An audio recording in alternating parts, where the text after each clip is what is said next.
Yes, like lib leftists will unironically say that, and the authoritarian leftists, I guess, will unironically say that. Is that part is not that inaccurate.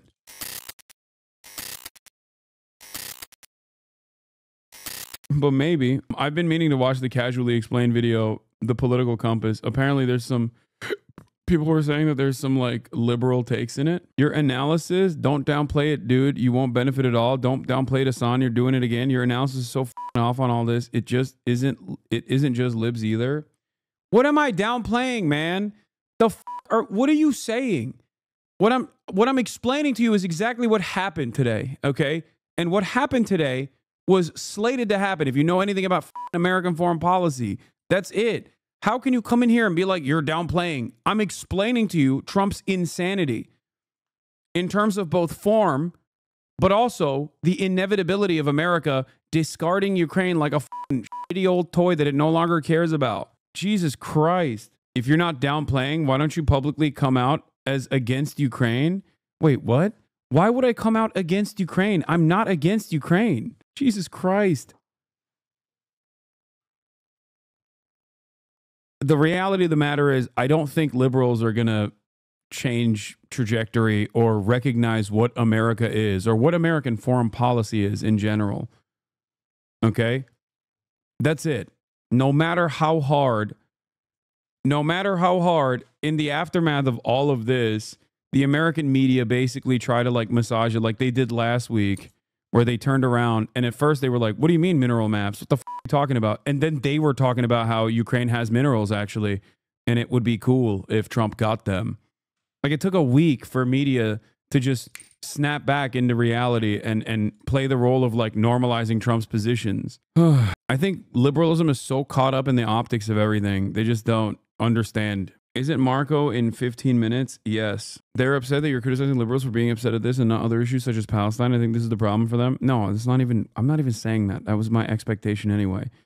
Not shocking to me at all. Chatters really can't accept that the unified action of the intelligence state only gave a shit about Ukraine insofar as they could trap Russia in a perpetual war to hopefully weaken it. Yeah, that's by Saley. Although there are almost 350 million Americans, there are really only two political parties, and despite what the name would imply, neither one's very fun at all. This political... Yeah, the moment October 7 happened, the Biden administration was also moving to de-escalate and moving away from the permanent support position that they were pushing for with Ukraine. It was never going to be as like loud and as brash and as ridiculous as Donald Trump has you know, done, because he's like actively undermining pre-existing American allegiances. But overall, the notion that like, I mean, even the notion that there would be like permanent attrition for Ukraine would be positive for Ukraine in general is also incorrect. There were many off-ramps that the Biden administration should have taken, both with Gaza and with Ukraine, and they didn't do it because they're f***ing assholes. Anyway, let's watch the Casually Explained, The Political Compass now. Only two political parties, and despite what the name would imply, neither one's very fun at all. This political division means you don't get any nuance in policy, and instead you either vote on which person you hate the least, or just pick one or two things you absolutely don't want someone to mess up, and then you compromise anyway. While most people are not too familiar with the political compass, they have heard the term left and right. You might have seen a spectrum like this in civics class, and they taught you some vague theory about reactionaries versus radicals, or social reform versus conservatism, but this is pretty meaningless to most people. In reality, when someone asks if you're on the left or right in America, what they want to know is how many digits of the pride flag you've memorized. Even the most far left and far right extremes have more in common than you might think. For example, they both share the same common weakness: follow-up questions. Take people on the far left, they all make the same mistake, which is waking up one day, doing absolutely no research, and then thinking there's no way that Ben Shapiro will have heard this one before. Similarly, if you take someone on the far right who says, I believe that white people are superior to the other races, the obvious follow-up is asking if this is their sample group. The reality is that just left or right doesn't capture the full nuance of someone's political beliefs. If you're a fiscal conservative who believes that government debt represents an inability to provide future public programs, the left lumps you in with the people who stormed the Capitol. If you're a liberal who believes that investment into nuclear is the future of clean Wait, what? That just left or right doesn't capture the full nuance of someone's political beliefs. If you're a fiscal conservative who believes that government debt represents an inability to provide future public programs, the left lumps you in with the people who stormed the Capitol. If you're a liberal who believes that investment into nuclear is the future of clean energy, the right lumps you in with the people who think that the hard counter to fracking is a heartfelt land acknowledgement. The political compass introduces a bit more nuance because while you still have a left and right, you can flesh out what you believe about both economic and social policy, and more importantly, see how your beliefs relate to other people's. To give the theme, as you move government, as you move down you prefer small or less government, and as you move left you prefer equal redistribution of resources, and to the right you prefer to let free markets allocate resources unimpeded. So let's look at each quadrant's highest value first, so you can see which one you most relate to, and the I don't think it's correct to put Ben here. I think, well, I guess pros and cons of each. Authoritarian right's highest value is virtue. Pros: everyone can pursue their own ideals. Cons: me and my homies will determine what they are. Authoritarian left is equality. Pros: everyone shares equally in all the stuff. That's not true. Cons: there is no stuff.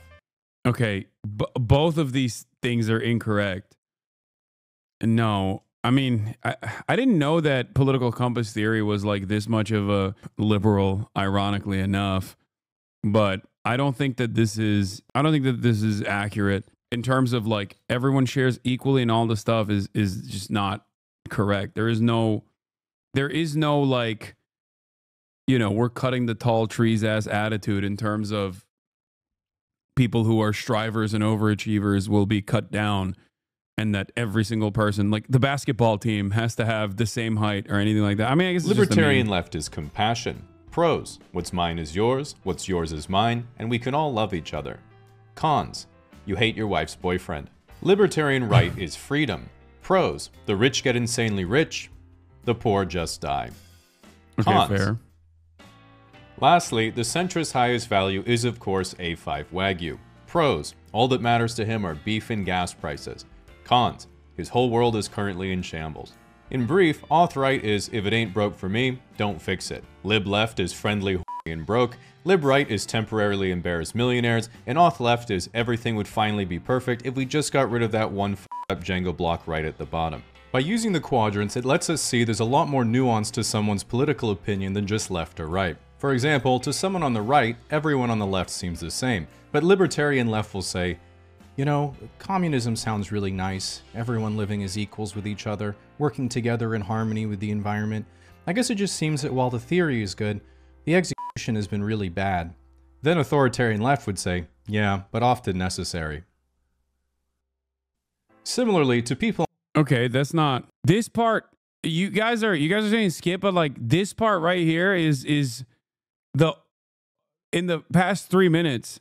that I have listened to it, this part is probably the most accurate, I would say. While the theory is good, the execution has been really bad. Yes. Like, lib leftists will unironically say that, and the authoritarian leftists, I guess, will unironically say that. That part is not that inaccurate. Authoritarian left would say, yeah, but often necessary. Similarly, to people on the left, the right seems all the same, but auth right will say, you know, I get that people are different and can choose to live how they want to.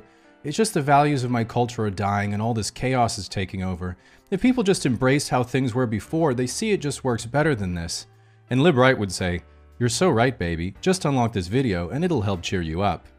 The authoritarian side of the compass also gets the libertarian side confused all the time, mistaking both quadrants as woke. But see if you can catch the subtle difference. Lib left says, I treat people nicely because they're human just like me with their own personality and preferences.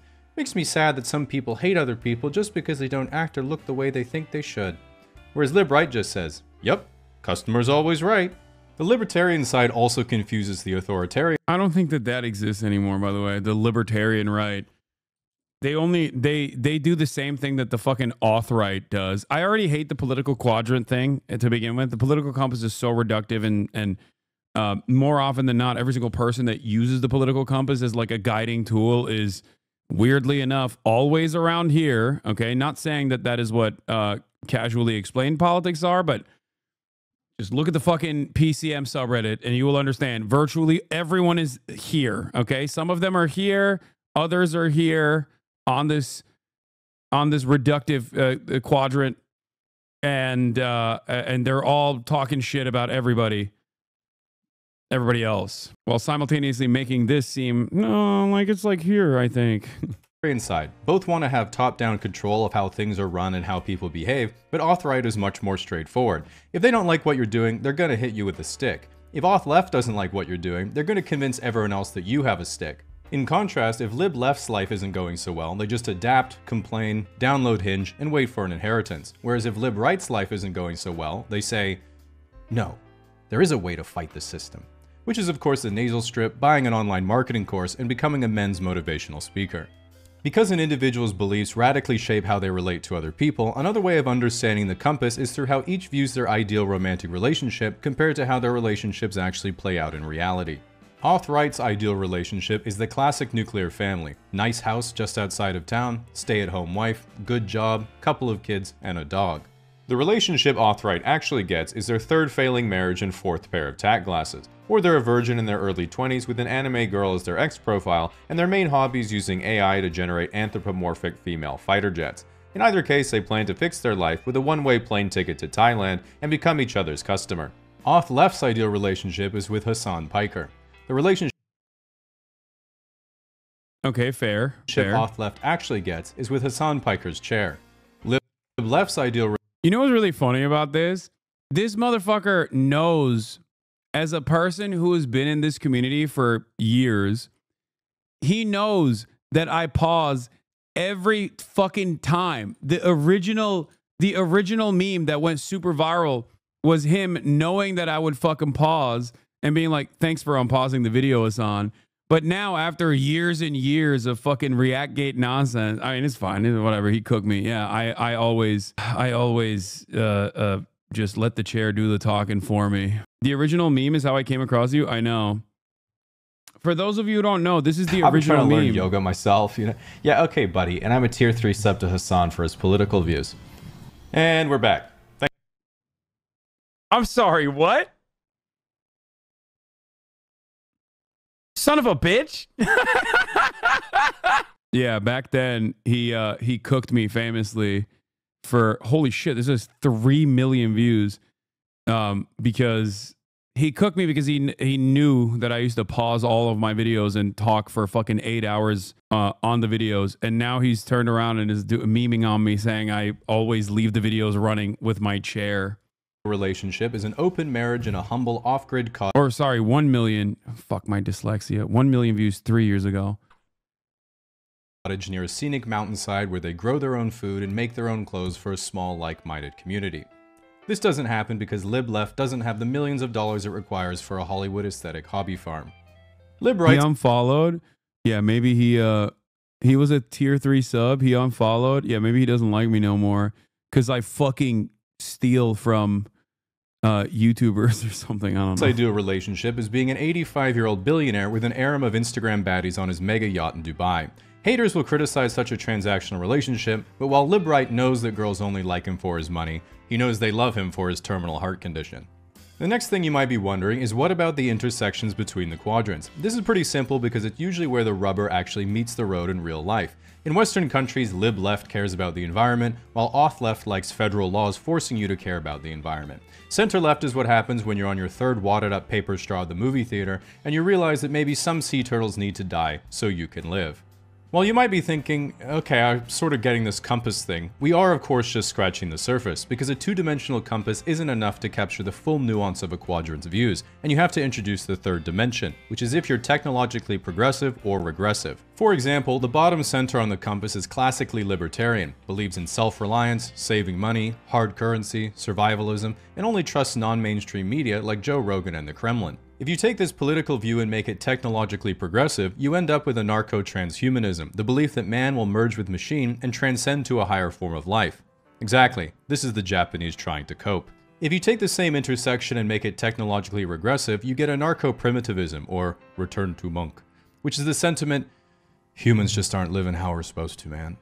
While this is a bit of a self-report, when anyone actually describes fishing, hunting, gathering, and doing arts and crafts in a tribe, they think they're describing how life was as a caveman, but they're actually just describing camping. Figuring out where to put yourself on the compass can still be difficult, because even 3 dimensions is not enough to capture the complexity of beliefs the human mind is capable of, which is why we must ascend further to include your capacity to change your beliefs over time to avoid ever thinking you're wrong. Which means we have to go beyond the political polyhedron to the obvious next step, the political tesseract. This political tesseract cannot be pinned down to a single belief, as it's always in a quantum I feel like this is what happens when you watch too much J-Reg videos, you know what I mean? In an effort to find like the perfect, I mean, he's joking in general. This is a joke, but there are people who just try to look at the understandably reductive nature of the political quadrant, the political compass, and think that this is like a decent way to define themselves. Superposition of both support and rejection of any conceivable opinion until someone you don't like expresses their point of view and you're forced to disagree. For this reason, it's important to know the point of view of each quadrant for all the most talked about political questions so you can start filling up your debate repertoire. For example, if you asked each quadrant, should we have more gun control? Auth right says no, auth left says yes, lib left says yes, and lib right says yes, I should have more control of guns. How would you fix the economy? Auth left would raise taxes, auth right would cut expenses, lib left would unionize, and lib right would say to another lib right, here's $100, slap me. Oh, fuck. Okay, give it back and I'll kick you in the balls. And everyone else would be like, holy shit, they just increased. I'm not going to watch Marco Rubio tonight. I'm going to finish this video and then I'm going to go because I'm going to go to the Lakers game and I'm already late. GDP by $200. Pro-choice or pro-life? Auth right says pro-life, lib left says pro-choice, lib right says on-site, and auth left is checking their quotas. The One Piece When Lakers should someone game. be able to do hormone replacement therapy? Auth left.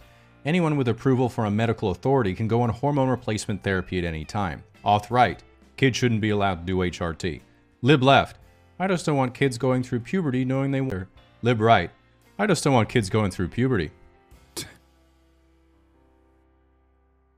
He's not a libertarian, Michael from Pennsylvania. I mean, he's calling libertarians pedophiles, like right libertarians pedophiles, which is a correct thing to call them, so. What do you think about free speech? Lib right says no one should be punished for voicing their opinion. Lib left's community note points out how other people treat you for your opinion is part of their freedom of speech. Auth right revokes your blue checkmark for violating their terms of service, and auth left has taken down your post for spreading harmful misinformation. The centrist then walks into the room and says, You better take your medication, Elon. You're arguing with yourself again. You might look at the political compass and think, man, it's crazy that people believe in so many stupid ideologies when there's really only one that's actually correct. Which is why before you wage war in the comment section, you need to know the ultimate trap card of each quadrant to make sure you don't fall into an unwinnable argument and instead probe their weakness to appear more correct. Lib left's trap card is the moral high ground. Their weakness is, how's your relationship with your parents? Auth left's trap card is pretending to be lib left. Their weakness is trigger words like America is a decent country or Mazel Tov. Lib right. Wait, what? Oh, come on, dude. Mazel Tov. The first one was good. Like America's a decent country is definitely but Mazel Tov is like, yeah, okay. Every Marxist Leninist is a anti-Semite. It's just like, yeah, okay. They're anti-Israel, so they're obviously anti-Semitic. That's crazy. It worked? What do you mean? Country or Mazel Tov. Lib right's trap card is the success of free market capitalism. Their weakness is how much tax have you paid in capital gains. Auth right's trap card is their collection of cherry-picked crime statistics. Their weakness is undermining their credibility with questions like dinosaurs. Were they real or just the shape of nuggets? This scares auth right because they know what you're going to ask the shape of next. Alright, you should be well prepared to go into battle. If this video offended you, just remember there's nothing you can do about it because YouTube removed dislikes ages ago. If you try to leave a negative comment, you will face the full wrath of my terms and conditions, only positive feedback will get a cute heart, and most importantly, this video is brought to you by Saley.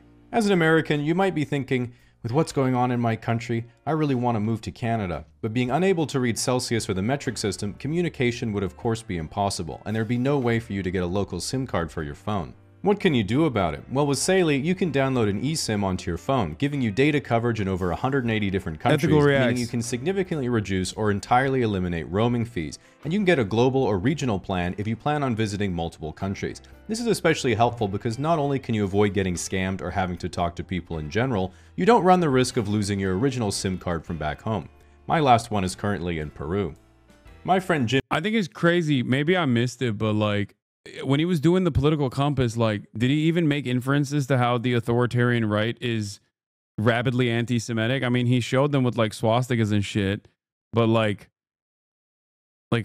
who would be more predisposed to unlimited anti-Semitism while also simultaneously being sometimes pro-Israel, other times anti-Israel, but definitely permanently anti-Semitic, is this quadrant. Okay, everybody calm down. He's clearly not a right-wing guy. He's just a liberal, I think. Also, it's a meme video. If you get mad at the Political Compass Explained meme video,